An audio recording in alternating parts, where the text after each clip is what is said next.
ത്വലബുൽ ഇൽമി ഫരീദത്തുൻ അലാ കുല്ലി മുസ്ലിമിൻ വ മുസ്ലിമത്തിൻ. വിജ്ഞാന സമ്പാദനം എല്ലാ മുസ്ലിമീങ്ങൾക്കും ഫർദാകുന്നു. എല്ലാ മുസ്ലിമായ ആണിനും പെണ്ണിനും ഫർദാകുന്നു എന്ന് മുത്തുനബി മുഹമ്മദ് മുസ്തഫ സ്വല്ലല്ലാഹു അലൈഹി വസല്ലം. ഞാൻ ഒരു വായനയും പ്രസംഗവും അല്ല പറയുന്നത്. എൻ്റെ ശ്രദ്ധയിൽപ്പെടുന്ന നമ്മളെല്ലാവരും അറിഞ്ഞിരിക്കേണ്ടതുമായ ചില കാര്യങ്ങൾ ഉണർത്തുകയാണ്. ഇടക്കിടക്കൊക്കെ ഉസ്താദ് പറയും എല്ലാവരും അവിടെ ഇരിക്കണം എന്ന് പറയും, എല്ലാവരും അവിടെ ഇരിക്കുകയും ചെയ്യും. അങ്ങനെ ഇരിക്കുന്നത് കൊണ്ട് തന്നെ ഒരുപാട് ഉലൂമുകൾ, അറിവുകൾ നമ്മുടെ നാട്ടുകാർക്ക് അല്ലാഹു തആല നൽകിയിട്ടുണ്ട്. മറ്റു നാടുകളിൽ നിന്ന് വിഭിന്നമായി പല കാര്യത്തിലും, അറിവിന്റെ വിഷയത്തിലും പ്രവർത്തനത്തിന്റെ വിഷയത്തിലും നമ്മൾ വലിയ മുന്നാക്കക്കാരാണ്.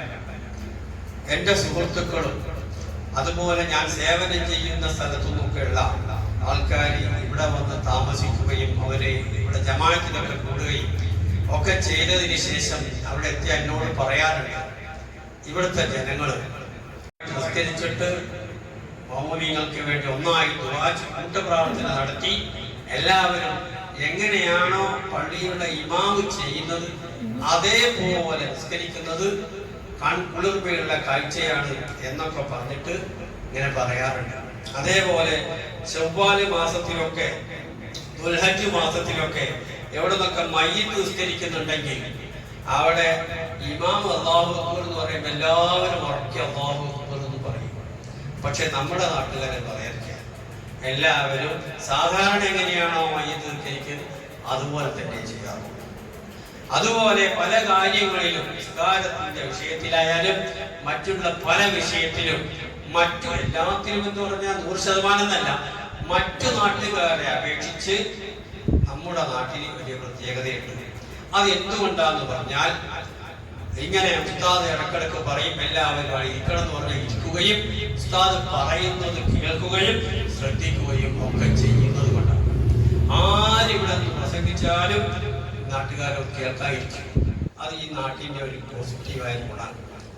എന്തെങ്കിലും അതിൽ പഠിക്കാനുണ്ടാവും, ഇൽമിന്റെ പോർഷ്യങ്കിലും കിട്ടും എന്തായാലും. ഇങ്ങനെ അതുകൊണ്ട് തന്നെ നമ്മുടെ വലിയ പ്രതിഫലം പ്രതീക്ഷിച്ചുകൊണ്ടാണ് നമ്മളെല്ലാവരും ജമാഅത്തിന് വരുന്നത്. രണ്ടുപേര് വീട്ടിൽ നിന്ന് ഒദു ചെയ്ത് ജമാഅത്തിന് വേണ്ടി ഇങ്ങോട്ടേക്ക് വരുന്ന സമയത്തും ഓരോ കാല് ഉയർത്തുന്ന സമയത്തും അവന് അല്ലാഹു തആല ഒരു ഹസനത്ത്, ഒരു നന്മ അല്ലാഹു നൽകും.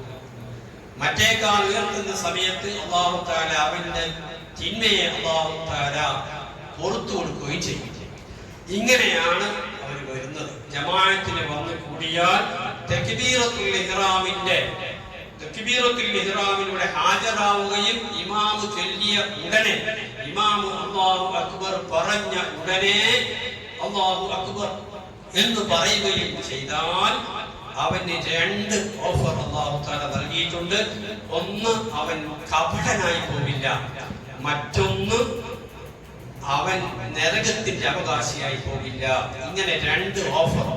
40 ദിവസം അവനെ ഒരാൾ അങ്ങനെ പതിവാക്കിയാൽ അങ്ങനെയുണ്ട്.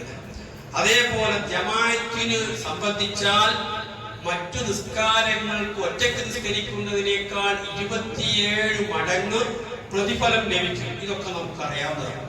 പക്ഷേ ഈ പ്രതിഫലമെല്ലാം നിഷ്ഫലമാക്കി കളയുന്ന പല കാര്യങ്ങളും നമ്മൾ ചെയ്യാറുണ്ട്. വലിയ പുണ്യമൊക്കെ ഉണ്ടാവും. പക്ഷേ നമ്മളുടെ ചില പ്രവർത്തനങ്ങളെ കൊണ്ട്, അറിവില്ലായ്മ കൊണ്ടോ അശ്രദ്ധ കൊണ്ടോ, അറിവില്ലായ്മ കൊണ്ടെന്ന് ഞാൻ പറയില്ല, അശ്രദ്ധ കൊണ്ട് നമുക്ക് പലപ്പോഴും നഷ്ടപ്പെട്ടു പോകാറുണ്ട്. അങ്ങനെ വരുന്ന സമയത്ത് ജമാഅത്ത് ഇവിടെ തുടങ്ങിയിരിക്കുന്നു. ഒരാള് വളരെ ധൃതിയിൽ ഓടി വന്ന് ജമാഅത്തിന് കൂടി, മറ്റേയാള് സാവധാനം വന്നിട്ട് അയാള് സാധാരണ ഇങ്ങനെ സ്വാഭാവികമായ നടക്കിൽ അയാൾ വന്നു. അയാൾക്ക് ഒന്നുകിൽ ജമാഅത്ത് കിട്ടി അല്ലെങ്കിൽ കിട്ടിയില്ല. എന്നാൽ ഈ 2 പേരിൽ രണ്ടാമത്തവർക്കാണ് ജമാഅത്തിന്റെ പ്രതിഫലം ലഭിക്കുക. ഒന്നാമത്തവൻ നമ്മളിപ്പോ മഗ്‌രിബിനൊക്കെ റുക്കൂ കിട്ടാൻ വേണ്ടി മൂന്നത്തെ തോന്നാൻ കഴിയാത്തതുകൊണ്ട് നമ്മൾ പലപ്പോഴും ധൃതിയിൽ വന്നിട്ട് അല്ലാഹു അക്ബർ പറയും. അങ്ങനെ ധൃതിയിൽ വന്നാൽ ജമാഅത്തിന്റെ പ്രതിഫലം നഷ്ടപ്പെട്ടു പോകുന്ന, ജമാഅത്തിന്റെ പ്രതിഫലം നഷ്ടപ്പെട്ടു പോകും. ധൃതിയിൽ വരാൻ പാടില്ല. ജമാഅത്ത് കഴിഞ്ഞു പോയാൽ പോലും നമ്മൾ ധൃതിയിൽ നടന്നു വരാൻ പാടില്ല. ജമാഅത്തിന്റെ മര്യാദയിൽപ്പെട്ടതാണ് സാവകാശമേ നടന്നു വരാം. പള്ളിയിലേക്ക് വരുമ്പോഴായാലും പള്ളിയിൽ കയറി ജമാഅത്തിന് എത്തുമ്പോഴായാലും സാവകാശം മാത്രമേ നടക്കാവൂ. സ്വാഭാവികമായ നടക്കം മാത്രമേ പാടുള്ളൂ. ഇങ്ങനെ ചെറിയൊരു ഇത് മാത്രമല്ല, ജമാഅത്തിന്റെ മര്യാദയിൽപ്പെട്ട കാര്യമാണ് സ്വഫ് ശരിയാക്കുക. സ്വഫ് ശരിപ്പെടുത്തിയിട്ടില്ലെങ്കിൽ ജമാഅത്തിന്റെ പ്രതിഫലം നഷ്ടപ്പെട്ടു പോകും. അതേപോലെ നമുക്ക് പലപ്പോഴും ധൃതി ഇമാമിനോടൊപ്പം നമ്മൾ പോകാറുണ്ട്. ഇമാമ് റുക്കൂയിലേക്ക് പോകുന്ന സമയത്ത് നമ്മൾ റുക്കൂയിലേക്ക് ഇമാമിനോട് ഒന്നിച്ച് പോയാൽ നമുക്ക് ജമാഅത്തിന്റെ കൂലി കിട്ടില്ല. പിന്നെ എന്ത് വേണം? കുറെ താമസിച്ചു പോയാൽ എന്നാലും കിട്ടില്ല. ഇമാമിന്റെ പിറകിലേ നമുക്ക് പോകാൻ പാടില്ല. ഇമാമിനോട് ഒന്നിച്ചും പോകാൻ പാടില്ല, ഇമാമിന്റെ കുറെ മുന്നേയും പോകാൻ പാടില്ല, കുറെ കഴിഞ്ഞിട്ടും പോകാൻ പാടില്ല. പിന്നെ ഇമാമ് പോയവരെ ശരിയായത് എങ്ങനെയാണെന്ന് പറഞ്ഞാൽ, ഇമാമ് എവിടെയാണ് റുക്കൂയിലേക്കാണെങ്കിൽ റുക്കൂയിലേക്ക് എത്തിയ ശേഷമേ നമ്മൾ പോകാൻ തുടങ്ങാവുന്നതാണ്. പക്ഷെ പലപ്പോഴും തറാവിയൊക്കെ ഇമാം അവിടെ എഴുന്നേറ്റ് കളയും. അതുകൊണ്ട് ഇമാമിനെ തൊട്ടുപിറകിലായിക്കൊണ്ട് നമ്മൾ പോകണം. അങ്ങനെ പോയില്ലെങ്കിൽ നമുക്ക് ജമാഅത്തിന്റെ കൂലി നഷ്ടപ്പെട്ടു. ജമാഅത്തൊക്കെ കിട്ടും, പക്ഷെ ജമാഅത്തിന്റെ കൂലി നഷ്ടപ്പെട്ടു പോകും എന്നുള്ളതാണ്. പക്ഷെ നേരത്തെ ഞാൻ പറഞ്ഞു ധൃതിയിൽ നടന്നു വരാൻ പാടില്ല. പക്ഷെ ഇത് ജുമാക്ക് ബാധകമാണ്. ജുമാ കിട്ടൂല എന്ന് കണ്ടാൽ എങ്ങനെയാണോ വരേണ്ടത് അങ്ങനെ ഓടിയിട്ടാണെങ്കിൽ ഓടിയിട്ട് വന്നിരിക്കണം എന്നാണ്.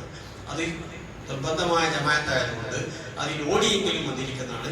അല്ലാത്ത ജമാഅത്തിന് വരുന്ന സമയത്ത് സാവകാശം മാത്രമേ വരാവൂ. അങ്ങനെ വന്നിട്ടില്ലെങ്കിൽ അല്ലെങ്കിൽ നമ്മൾ ജമാഅത്തിന് നഷ്ടപ്പെട്ടു. അതേപോലെ സ്വഫ് ശരിയാക്കി നിൽക്കുന്ന സമയത്ത് സ്വഫ് കയറിയും ഇറങ്ങി നിൽക്കാൻ പാടില്ല. വളരെ ലെവല് സ്ട്രൈറ്റ് ആയിട്ട് നിൽക്കണമെന്നാണ്. നിന്ന് നിസ്കരിക്കുന്നവർ അവരുടെ എല്ലാവരും ഒരേപോലെ നിൽക്കണം. അവരുടെ കാലാണ് ഒപ്പിക്കേണ്ടത്. കാലിന്റെ മടമ്പും ചുമലും ഒക്കെയാണ് ഒപ്പിക്കേണ്ടത്.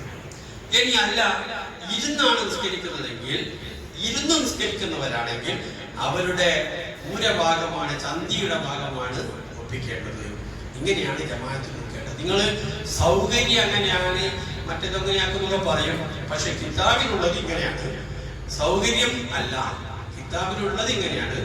എങ്ങനെയാണോ ഇരുന്നാണ് നിസ്കരിക്കുന്നതെങ്കിൽ അവന്റെ ഊരയുടെ ഭാഗം മറ്റുള്ളവരുടെ മടക്ക് ഒപ്പിക്കണം. അല്ല നിന്നാണ് നിസ്കരിക്കുന്നതെങ്കിൽ കാലിന്റെ ഭാഗവുമാണ് അവരൊപ്പിക്കേണ്ടത്. അപ്പോ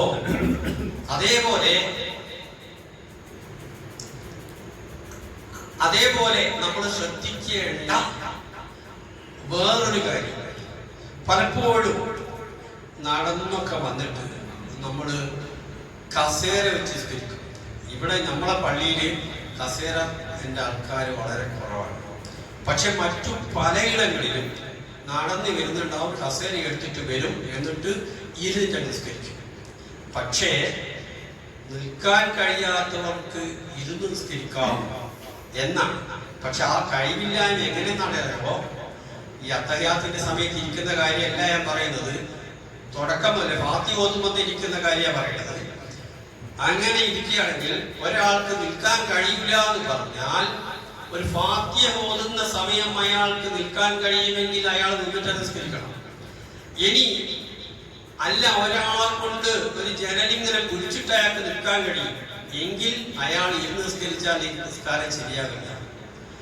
ഇനി അതേപോലെ വേറെ ഒരാള് കൊണ്ട് പിടിപ്പിച്ചിട്ട് ഒരാൾക്ക് നിൽക്കാൻ കഴിയുമെങ്കിൽ അയാൾ അങ്ങനെ നിസ്കരിക്കണം. അല്ലാതെ അയാൾ ഇരുന്ന് നിസ്കരിച്ചാൽ ശരിയാവില്ല എന്നാണ്. അതുപോലും കഴിയാത്തവർക്ക് മാത്രമേ ഇരുന്ന് നിസ്കരിക്കാൻ പറ്റുള്ളൂ. അപ്പൊ വളരെ ഒരു ലാഘവമായി കാണേണ്ട കാര്യമല്ല. നിസ്കരിക്കാൻ കഴിയുന്നവർക്ക് നിന്ന് നിസ്കരിക്കാൻ കഴിയുന്നവർ നിന്ന് തന്നെ നിസ്കരിക്കണം. ഇനി അതിന് ജമാഅത്തിന് കൂടാൻ പറ്റിയില്ലെങ്കിൽ പോലും നിൽക്കേണ്ട കാര്യത്തിൽ നിൽക്കുക തന്നെ വേണം. ഇനി നിന്നുകൊണ്ടിരിക്കുമ്പോൾ ഒരാൾക്ക് വല്യാണ്ടായാൽ അയാൾക്ക് അന്നേരം ഇരിക്കാം. അങ്ങനെയാണ് അതിൻ്റെ കണക്ക്, അങ്ങനെയാണ് അതിൻ്റെ ശരിയായ വശം അങ്ങനെയാണ്. അതേപോലെ ഓരോ കാര്യങ്ങളും ഞാൻ ഒരു ഹദീസ് ഓതി, എല്ലാ ഇൽമും ഒരാൾ പഠിച്ചിരിക്കണോ?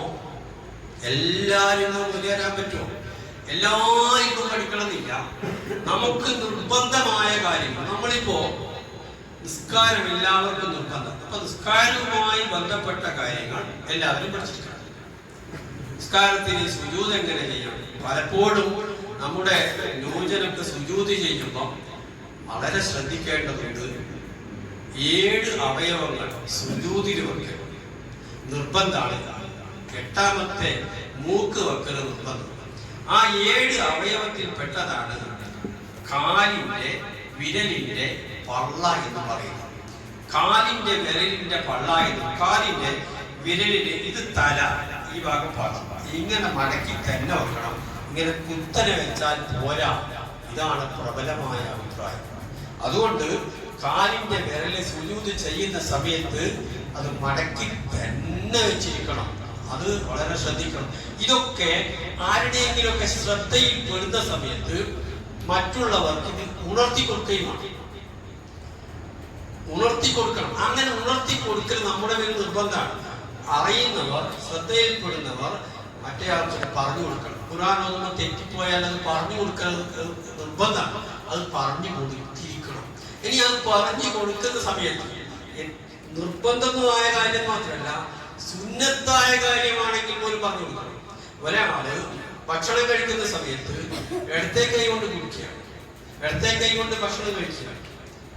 വലത്തെ കൈയിൽ കടി ഉണ്ടാവും ചിലപ്പോൾ, അതുകൊണ്ടായിരിക്കും. പക്ഷെ എന്നാലും ഇടത്തെ കൈ കൊണ്ട് കുടിക്കാൻ പാടില്ല. അത് കണ്ടാൽ അത് ഉണർത്തി കൊടുക്കണം. വലത്തെ കൈ കൊണ്ടാണ് കുടിക്കേണ്ടത് എന്ന് ഉണർത്തി കൊടുക്കണം. അത് സുന്നത്തായ കാര്യമാണ്. ഇനി അത് സുന്നത്തായ ഒരു കാര്യം ഉണർത്തുന്ന സമയത്ത് അത് കേട്ട മുസ്ലിം എന്താണ് ചെയ്യേണ്ടത്? അത് അനുസരിക്കണം. അത് അനുസരിച്ചിട്ടില്ലെങ്കിൽ ഒന്നുകിൽ അനുസരിക്കുക, അല്ലെങ്കിൽ അനുസരിക്കാണ്ടിരിക്കുക, എന്തു ചെയ്യാം. പക്ഷെ എതിർക്കാൻ പാടില്ല. എതിർത്താലോ ഞാൻ അങ്ങനെ കുടിക്കുള്ളൂ, എല്ലാവർക്കും ഇതിനെ 2 കൈ കിട്ടി, എനിക്കെതിനാന്നാവും 2 കൈ വന്ന് കണ്ടോണ്ട് പോയിക്കാനല്ലേ, ഇങ്ങനെയുള്ള എതിര് പറയാൻ പാടില്ല. എതിര് പറഞ്ഞാൽ അത് ഇസ്ലാമിൽ നിന്ന് തന്നെ പുറത്തു പോകും. ഒരിക്കൽ നബി സല്ലല്ലാഹു അലൈഹി വസല്ലം ഒരാളിങ്ങനെ ഇടത്തെ കൈ കൊണ്ട് ഇങ്ങനെ ഭക്ഷണം കഴിക്കുന്നത്, കുടിക്കുന്നുണ്ട്. അപ്പൊ നബി സല്ലല്ലാഹു അലൈഹി വസല്ലം കുൽ ബിയമീനിക, വലത്തെ കൈ കൊണ്ട് തിന്നു മോനെ. അപ്പൊ വാള് പറഞ്ഞു, മസ്തത്തൊന്നും കഴിയൂല, എന്നാ നിനക്ക് കയ്യാണ്ടായിപ്പോയി എന്ന് നബി പറഞ്ഞു. നബി അങ്ങനെ പറയാറില്ല, പക്ഷെ ഒരു പരിധി വരെ അങ്ങനെ പറയാറില്ല. പക്ഷേ ഇവന്റെ ഈ തുമ്പ് കേട് കണ്ടിട്ട്, ഇവന്റെ ഈ കിബറ് കണ്ടിട്ട് നബി സല്ലല്ലാഹു അലൈഹി വസല്ലം പറഞ്ഞു എന്നാണ്, മസ്തത്താക്ക് എനിക്ക് കഴിയാതെ, പിന്നെ ഓനെ കൈ വായിലേക്ക് ഉയർത്താൻ എനിക്ക് കഴിഞ്ഞിട്ടില്ല. അപ്പൊ അത്രയും ഗൗരവപ്പെട്ട കാര്യമാണ് അതൊക്കെ. നമുക്ക് സുന്നത്തായ കാര്യമാണെങ്കിൽ പോലും നമുക്ക് പറ്റിയില്ലെങ്കിൽ, ചെയ്തില്ലെങ്കിലും ചെയ്യുമ്പോ ആരെങ്കിലും പറയുന്ന സമയത്ത് എതിര് പറയാൻ പാടില്ല.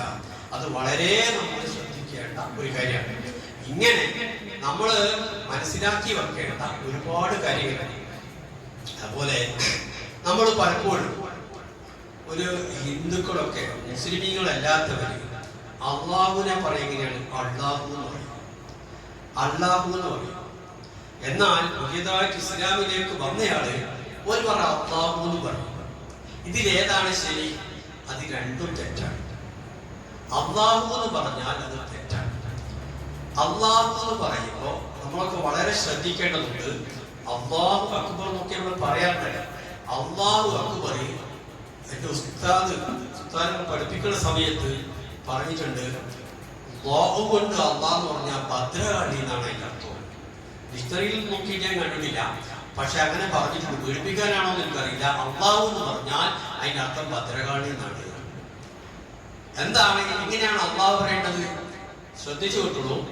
അല്ലാഹു എന്ന് പറയുമ്പോൾ നാവ് എവിടെയാണോ തട്ടുന്നത്, അല്ലാഹു എന്ന് പറയുമ്പോ നാവ് എവിടെയാണോ തട്ടുന്നത് അവിടെ തട്ടിച്ചുകൊണ്ടാണ് അല്ലാഹു അക്ബർ പറയേണ്ടത്.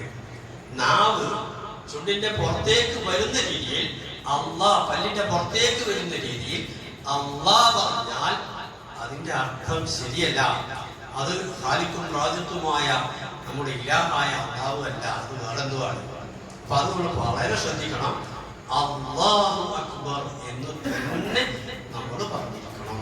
അതും നമ്മൾ ശ്രദ്ധിക്കേണ്ട ഒരു കാര്യമാണ്. അല്ലാഹു അതുകൊണ്ട് പറഞ്ഞ് ശീലിക്കണം. പലപ്പോഴും പറയുന്ന സമയത്ത് നാവിന് പുറത്തേക്ക് വരുത്തിയിട്ടാണ് പലരും പറയാറ്.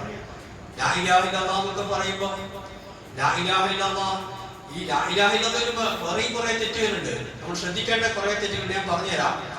ലാ ഇലാഹ ഇല്ലല്ലാഹ് അല്ലാഹ് എന്ന് പറയുമ്പോ നാവ് അല്ല എന്ന് പറയുമ്പോൾ എവിടെയാണോ തട്ടുന്നത് നോക്കും. അതിന്റെ ഏറ്റവും എളുപ്പമുള്ള മാർഗം അതാണ്. അല്ല, ലാ ഇലാഹ ഇല്ലല്ലാഹ് അല്ല എന്ന് പറയുമ്പോൾ എവിടെ തട്ടുന്നോ അവിടെ നാവ് വെച്ചിട്ട് അല്ലാഹ് എന്ന് പറയും. അവിടെ നിന്ന് പുറത്തേക്ക് വരിക. നാവ് പല്ലിന്റെ പുറത്തേക്ക് വന്നാൽ അതിന്റെ അർത്ഥവും മഹ്റജും ഒക്കെ മാറ്റും. അതേപോലെ ലാ ഇലാഹ ഇല്ലല്ലാഹുവിനെ തെറ്റിപ്പോകുന്ന വേറൊരു സ്ഥലമാണ് ലാ ഇലാഹ ഇല്ലല്ലാഹ്. ഇത് ശരിയാണോ തെറ്റാണോ? ഈ ഞാനിപ്പോൾ ഉച്ചരിച്ചില്ലേ ലാ ഇലാഹ ഇല്ലല്ലാഹ്, അത് ശരിയാണോ തെറ്റാണോ? അത് തെറ്റാണ്. എവിടെയാണ് പ്രശ്നം? ലാ ഇലാഹ എന്ന് പറഞ്ഞെടുത്താണോ? അവിടെയൊക്കെ ഈ തന്നെയാ പറഞ്ഞു. പക്ഷേ അല്ലാഹ് എന്ന് പറയുമ്പോ അവസാനത്തിൽ ഒരു അലിഫ് അതിനെ തബഈയായ അസ്ലിയായ മദ്ദൊക്കെ പറയാം. അല്ലാഹ് എന്ന് കുറച്ച് നീട്ടിയിട്ട് തന്നെ പറയണം. നമ്മൾ രണ്ട് അല്ലാഹ് പറയും. ലാ ഇലാഹ ഇല്ലല്ലാഹു ലാ ഇലാഹ ഇല്ലല്ലാഹ്. ഒന്നാമത്തെ ലാ ഇലാഹ ഇല്ലല്ലാഹ് അത് കറക്റ്റാണ്. രണ്ടാമത്തെ നമ്മൾ ലാ ഇലാഹ ഇല്ലല്ലാഹു ലാ ഇലാഹ ഇല്ലല്ലാഹ് അങ്ങനെ ഇടരുത്. അത് കുറച്ച് നീട്ടണം. ലാ ഇലാഹ ഇല്ലല്ലാഹു ലാ ഇലാഹ ഇല്ലല്ലാഹ് അവിടെ നീട്ടി തന്നെ പറയണം.